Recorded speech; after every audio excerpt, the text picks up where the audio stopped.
नमस्कार, स्वागत है आप सभी का जी राजस्थान में और आपके साथ हूं मैं आयुषी नेगी। तो खबरों में आगे बढ़ेंगे, बात करेंगे शहर के भीमगंज थाना इलाके में एक युवक के 3 साल की मासूम बच्ची के साथ दरिंदगी करने का मामला सामने आया है। दर घटना से गुस्साए लोगों ने आरोपी की जमकर पिटाई कर दी। भीमगंज थाना प्रभारी ने बताया है कि थाना सर्कल में बच्ची और उसके परिजनों के साथ किराए के मकान में रहती है। उसी मकान में आरोपी भी किराए से रहता है। दरअसल बच्ची को कमरे पर छोड़कर उसकी मां आसपास कहीं चली गई और इतने में बच्ची को अकेला देखकर युवक ने उसके साथ दरिंदगी की। वहीं पुलिस मामले की जांच में जुटी है। एसपी आदर्श सिद्धू पहुंचे एमजी हॉस्पिटल। पीड़ित बच्ची से एसपी ने मुलाकात की और परिजनों से बच्ची के हालचाल भी जाने हैं। फिलहाल बच्ची की हालत स्टेबल बताई जा रही है। क्या है मामला पूरा? एक 3 साल की बच्ची है, उसके साथ कुछ गलत हुआ है ऐसी सूचना मिली। पुलिस ने त्वरित कार्रवाई करते हुए मौके पर पहुंच के वहाँ से बच्ची को यहाँ इलाज के लिए लेके आए हैं और जो अक्यूज़्ड है उसको भी गिरफ्तार कर लिया है और उसका भी ट्रीटमेंट चल रहा है। आगे की जो भी कोटा में चंबल नदी में कार गिरने से 9 लोगों की मौत हो गई। इनमें 6 लोग जयपुर के थे। टोंक, फाटक, आमागढ़ और सांगानेर निवासी ये मृतक थे और मृतकों के परिजनों को 2-2 लाख की सहायता राशि दी गई है। मुख्यमंत्री सहायता कोष से ये राशि दी गई है। वहीं जलदाय मंत्री महेश जोशी मृतकों के परिजनों से उनके आवास में जाकर मिले। विधायक रफीक खान भी इस दौरान मौजूद थे। मृतकों के परिजनों को ढांढस बंधाया गया। तहसीलदार लोकेंद्र मीणा भी मौके पर मौजूद थे।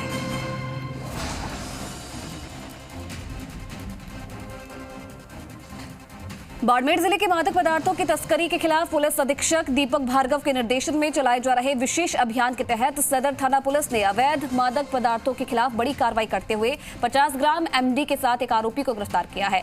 पुलिस आरोपी से एमडी की खरीद फरोख्त के बारे में गहनता से पूछताछ करने में जुट गई है।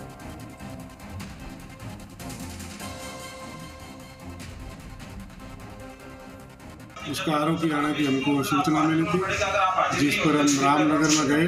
रामनगर में वहाँ पहुँचे तो वहाँ सूचना मिली कि करणाराम का जो मुलजिम है वो आ रहा है, जिसकी तलाश में पूरी सूचना आ गई। ये लड़का हमको देख कर भागने लगा। उसको पकड़ कर तलाश की गई। तलाशी ली तो उसकी जेब से 50 ग्राम एमडी मिली, जिसकी कार्रवाई कर आगे की कार्रवाई चालू है।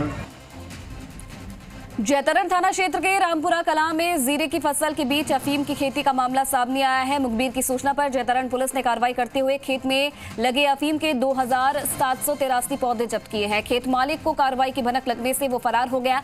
वहीं पुलिस ने अफीम के पौधों को उखाड़कर बरामद कर लिया है। पुलिस ने बरामद किए अफीम के पौधे।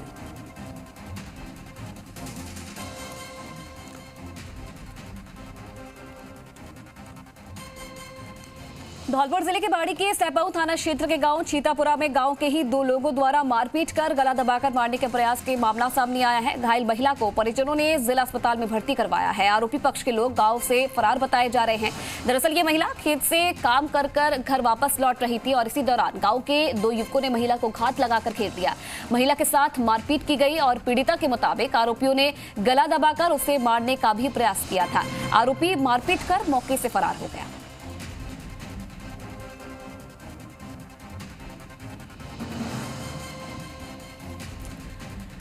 इधर श्री डूंगरगढ़ कस्बे में आज दिन भर बवाल मचा रहा। शराब माफियाओं द्वारा पत्रकार पर किए गए जानलेवा हमले के विरोध में आज डूंगरगढ़ में आमजन पत्रकारों के सपोर्ट में सड़कों पर उतर आया है। दरअसल पत्रकार अशोक पारी को न्याय दिलाने के लिए प्रशासन के सामने अपना पक्ष पुरजोर तरीके से रखा और जल्द से जल्द सभी आरोपियों को गिरफ्तार करने की मांग की गई। प्रदर्शनकारियों में विवाद भी हुआ। प्रशासनिक अधिकारी और प्रदर्शनकारी आमने सामने हो गए और काफी जद्दोजहद के बाद लोगों को शांत करवाया गया, जिसके बाद रैली निकालते हुए प्रदर्शनकारियों ने उपखंड कार्यालय का घेराव किया। वहीं जिस ठेके पर शराब माफियाओं द्वारा पत्रकार से मारपीट की गई थी, उस शराब ठेके को 3 दिन के लिए सीज कर दिया गया है और कल भी बाजार बंद रहेगा।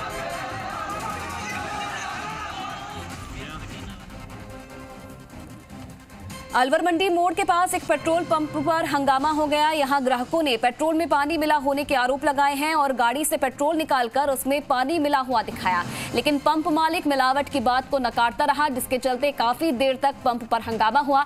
हंगामा होने के बाद पुलिस भी मौके पर पहुंची और बीच बचाव करके मामले को शांत करवाया।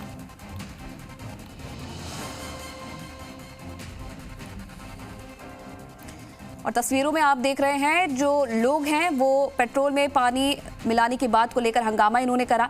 वहीं दूसरी तरफ जो पंप मालिक है वो इस बात को नकारता रहा। इस बीच मामला इतना बढ़ गया कि पुलिस को बीच बचाव करने के लिए मौके पर आना पड़ा और काफी समझाइश के बाद इस मामले को शांत करवाया गया है। तो अलवर का ये मामला है जहां पेट्रोल पंप में यह हंगामा हो गया। पेट्रोल में मिलावट का आरोप इन लोगों ने लगाया और तस्वीरों में भी आप देख रहे हैं कि बोतल में पेट्रोल भरकर बताया जा रहा है कि इसमें मिलावट की गई है।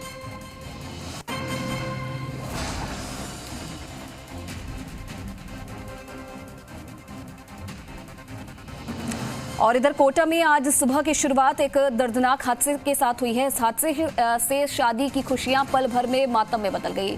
कोटा के चंबल पुलिया पर दुल्हे को लेकर जा रही कार बेकाबू होकर नदी में गिर गई। इस हादसे में कार सवार दुल्हे समेत 9 लोगों की मौत हो गई।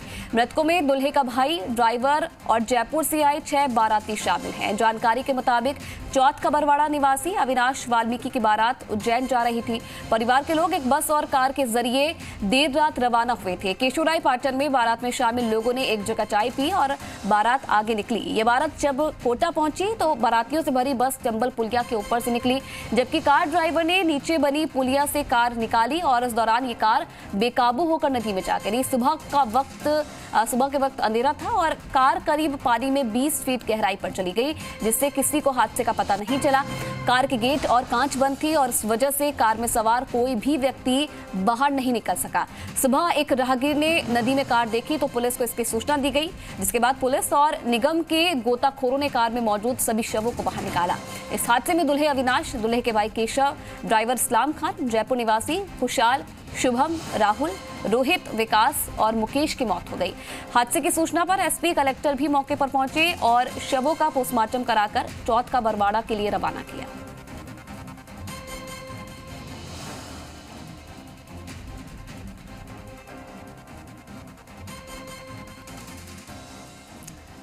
तो देखिए पूरा हादसा कैसे हुआ है एनिमेशन के जरिए आपको बता देते हैं। तो चौथ का बरवाड़ा से रात को बारात रवाना हुई। एक बस और एक कार के जरिए ये बारात रवाना हुई थी। मध्य प्रदेश के उज्जैन अविनाश की बारात जानी थी।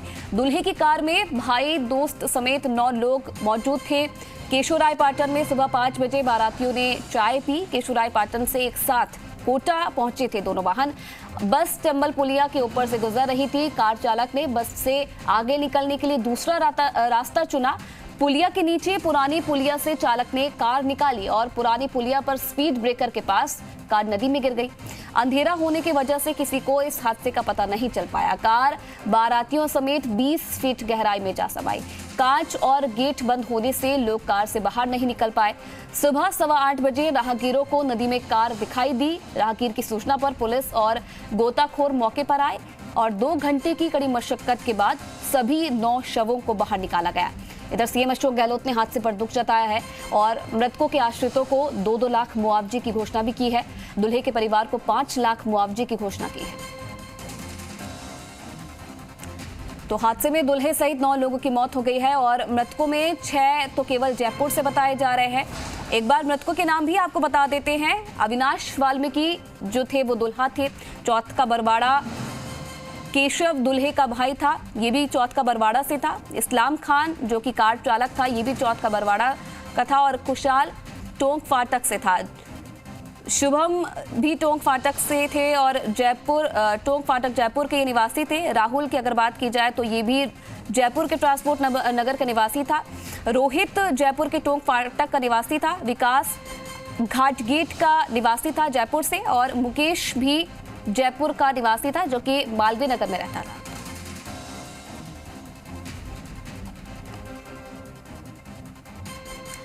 और देखिए कोटा में हुए इस हादसे के बाद चौथ का बरवाड़ा में मातम पसर गया है। मृतकों के घर लोगों की भीड़ लग गई। परिजनों को सांत्वना देने के लिए लोगों की भारी भीड़ उमड़ पड़ी।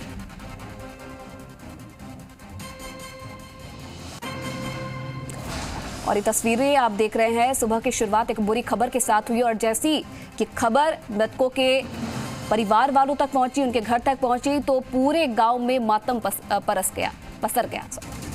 ये तस्वीरें आप देख रहे हैं, शादी की तैयारियां कर ली गई थी, बारात रवाना ही हुई थी, लेकिन कोटा पहुंचने पर जो ये बारात थी, पुलिया से नीचे कार गिर गई, जिसमें दूल्हे सहित 9 लोगों की मौत हो गई। तस्वीरों में आप देख सकते हैं बड़ी संख्या में जो लोग हैं वो भी परिवार वालों को सांत्वना देने के लिए पहुंचे। और बीजेपी नेताओं ने इस हादसे पर काफी गंभीर सवाल उठाए हैं, लापरवाही के गंभीर आरोप लगाते हुए मामले की जांच की मांग की है। बीजेपी विधायक संदीप शर्मा और भवानी सिंह राजावत ने काफी गंभीर आरोप लगाए हैं। बीजेपी नेताओं ने इस मामले में गंभीर सवाल उठाए हैं। पुलिस की स्थिति और रूट डाइवर्जन को लेकर भी गंभीर सवाल उठाए गए हैं। ऐसा दर्दनाक हादसों का शहर हो रहा है कोटा। मंत्री महोदय को सिर्फ शिला पट्टिकाएं लगाने जल्दी है, वो चाहते हैं जल्दी से शिला पट्टिकाएं लग जाए, लेकिन मेरा कहना है, उनसे सुझाव है कि कम से कम सुरक्षा के मापदंडों का ध्यान रखें, शिला पट्टिका भी लगवाएं, परंतु उसके साथ साथ लोगों की जान न जाए, लोगों की बलियां न चढ़े।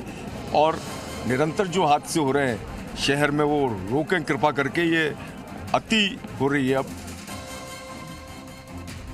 जिस तरह से शहर का आयाम, ये जो सूरत बदलने की जो कवायद है और पूरे कोटा शहर को खोद रखा है, और यहाँ भी क्या है कि चंबल की पुलिया, एक पुलिया बंद और एक पुलिया पे इतना ट्रैफिक है तो नीचे से इसने उतारने की कोशिश की और उस पर भी कोई रास्ता खराब है, रेलिंग नहीं है, बहुत बुरी हालत है।